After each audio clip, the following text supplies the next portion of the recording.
Before I became symptomatic, I was a graduate student in the UW Department of Bacteriology PhD program, and I had a very busy, very stressful life, and my graduate career was in a state of flux. When I became symptomatic, I was very paranoid. I thought people were destroying my experiments. I thought that people were acting very strangely around me, as if they were acting, like they were trying to make me go into a serious state of mental disorder. So I didn't think there was anything wrong with me. I thought there was something wrong with the world. I resisted treatment for a long time. I kind of went through the motions of going to see a psychiatrist, but I wouldn't do any of the other things that are important for recovery from mental health challenges, like attending Yahara House. I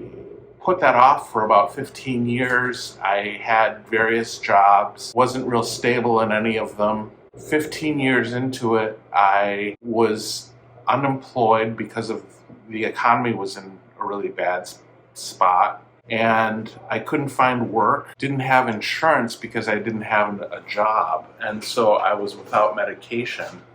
And as had always been the case before, when I was off medication, I went off the rails and had to be hospitalized. At the time I got out of the hospital, I was homeless. I didn't have much of anything except the clothes on my back and what I could carry in a plastic garbage bag.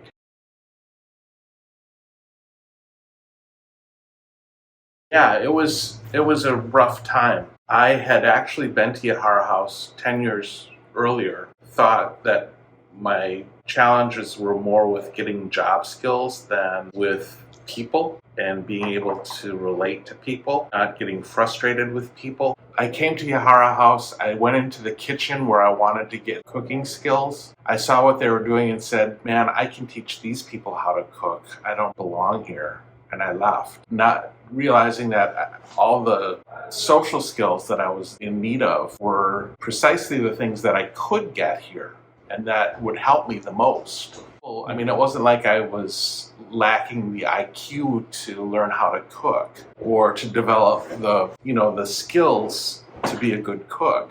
It was that I was having trouble with people in the kitchen. Tempers fly in the kitchen. I would get frustrated, I would get angry, and then something would erupt and it would be a problem. I was a member of Yahara House from 2010 until the end of 2018.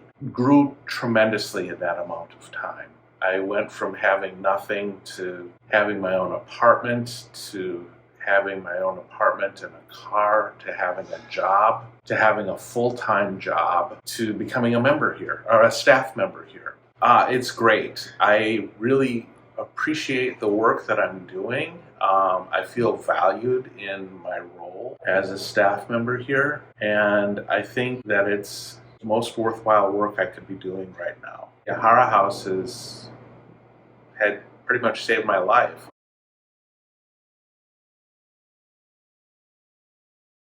I was really languishing until I came here. I had no friends, had no sense of belonging, no structure in my life. I was wandering from place to place. One day I walked all the way from roughly the corner of Raymond Road and Whitney Way to Verona and then to Middleton.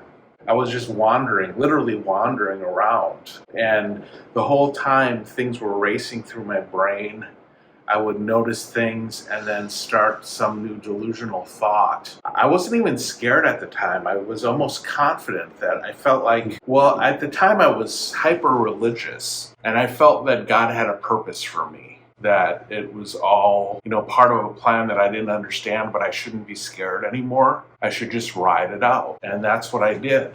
Having a community here at Yahara House made a world of difference because I had a place to go to every day, and I wasn't going to be out wandering the streets, and I wasn't going to be, alone anymore.